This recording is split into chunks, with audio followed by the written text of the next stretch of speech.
So, today I want to talk about sharing our journey, why it's something that I think we need to be doing more often. I think it needs to become a bigger part of our culture. Just like sharing our personal experiences, the things that we are learning along the way, the ways that we failed, the ways that we've succeeded, and really trying to create a culture of learning from each other. There's a number of reasons why this is important, and I'm going to talk about them in today's episode.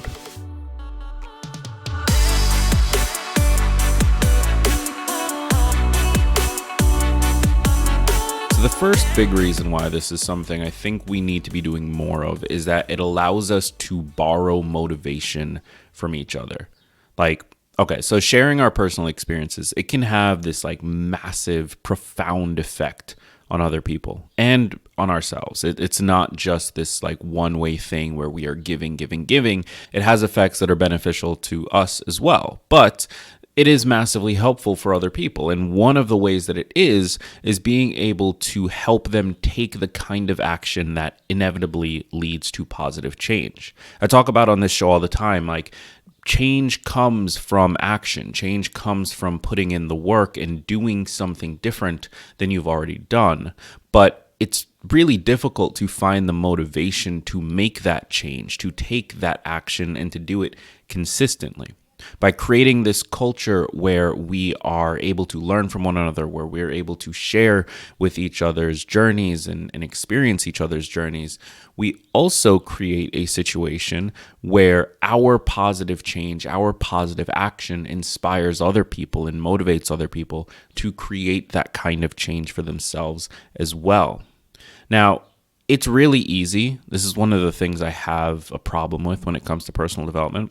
It's really easy to tell somebody oh, you just need to go get motivated. You just need to show up and do it. You just need to watch a video and get hyped up and ready to go. You just need to want it bad enough. It's really easy to say these things and then to walk away, and if they don't do it, it's their fault. But it's a lot harder to actually stop and question, is that the right way to go about it?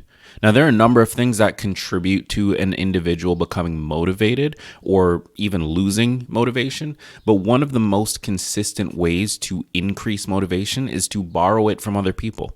It's to look at what other people have done, to learn from other people directly, to speak to the people that you are surrounded by, and to see what is actually possible for yourself. This is something that I spoke about in my book, Tiny Leaps.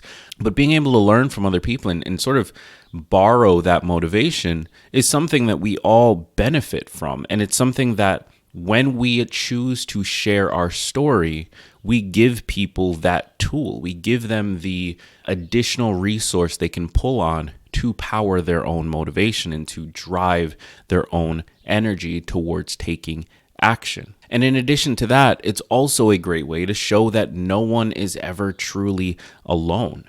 Whether we want to admit it or not, feeling like we are alone is a massive source for depression. It's a massive source for anxiety, and it's a massive source for just having not enough energy required to move forward and get the activity done. By allowing ourselves to learn from one another, by creating a culture of opening up to each other about our struggles, we also create the opportunity to recognize that our circumstances really aren't that unique. We're all going through the same things. We're all struggling with some of the same things. And so it's worth it to share those experiences, to learn from those experiences, both to help people see what actions they need to take next, but also so that people can see that they're not dealing with this by themselves. There are other people who are struggling with this same thing or who have struggled with this same thing. And on that note, there's another massive benefit when it comes to sharing our own journey, and that is creating a supportive network, both for ourselves and for others.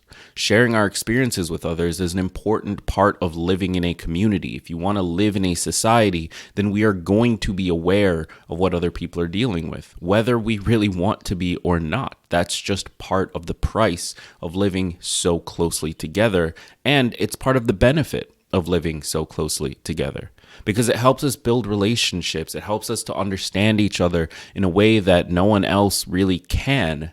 And not only does it normalize the experience of difficult situations that I just spoke about, but it also provides hope. Because a lot of people, when they are dealing with whatever situation they're dealing with, it feels like it will never be any better. It feels like it's never going to be anything but that crushing experience. And that leads to a lot of negative outcomes.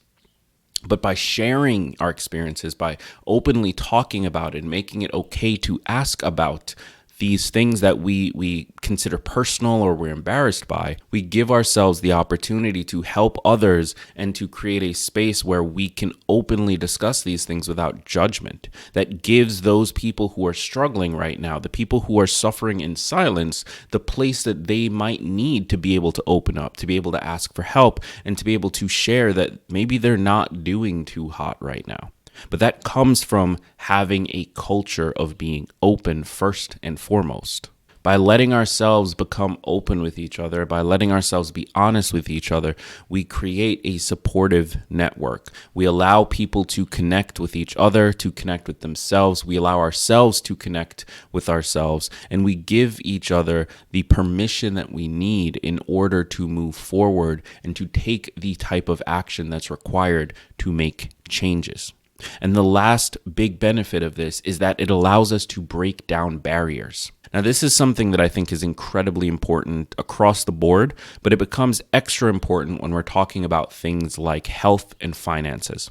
Now, this conversation happens quite a bit, right? It's not okay typically in modern society to talk about your salary. It's not okay typically to talk about the things that we just don't talk about. We just don't share these things.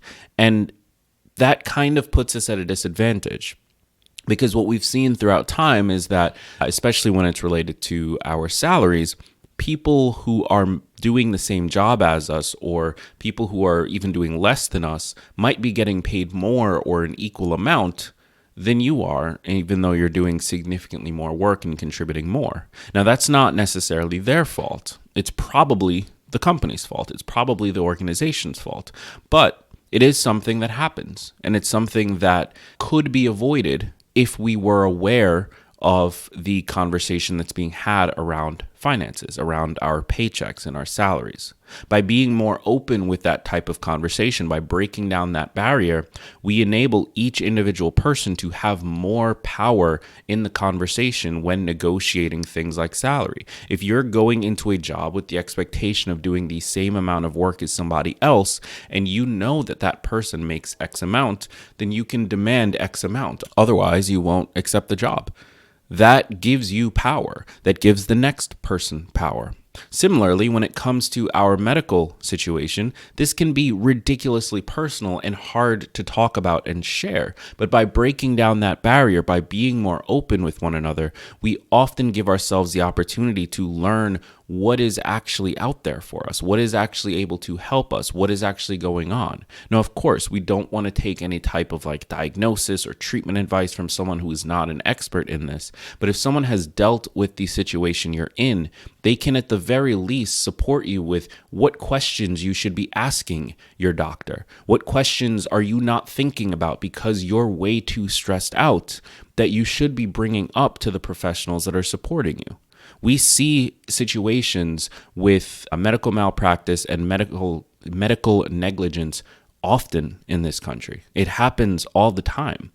A big part of that is because as individuals, we're really not empowered to understand what we should be asking and what we should be aware of. We really don't know what we need to know when we go into that conversation.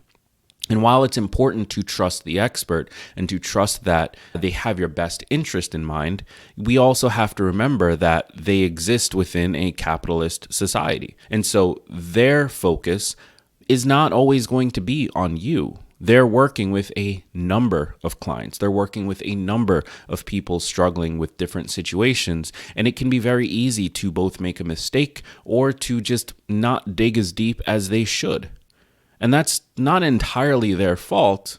It's kind of the fault of the system that they operate in. If they work at a hospital or a doctor's office that their prime objective is to turn a profit, then the internal processes are likely to find areas that they can reduce a step, find areas that they can make things just a little bit more profitable. That leads to mistakes being made. That leads to care not being provided when it should be.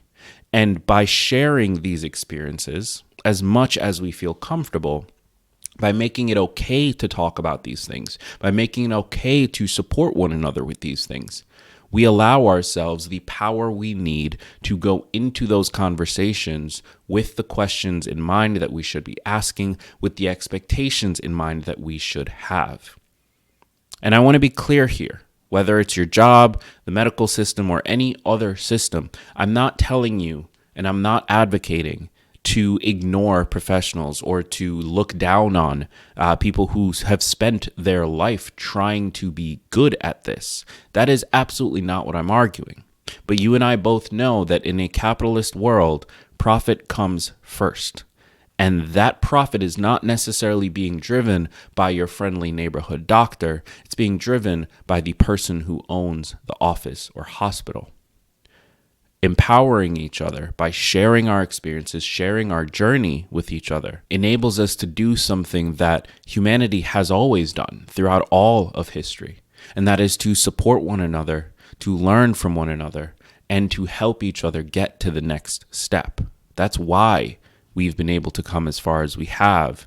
And I truly believe that's the only way that we're going to be able to go even further. Thank you so much for tuning into today's episode. I want to hear what you think. Head over to Spotify. If you're listening anywhere else, go to Spotify. There is a poll and a question of the day that I'd love to get your responses on, just to hear what you're thinking, hear how this episode performed for you, and whether or not it was something you resonated with. Thank you for being here. Be sure to share your experience as much as you feel comfortable this week, and I will talk to you next time.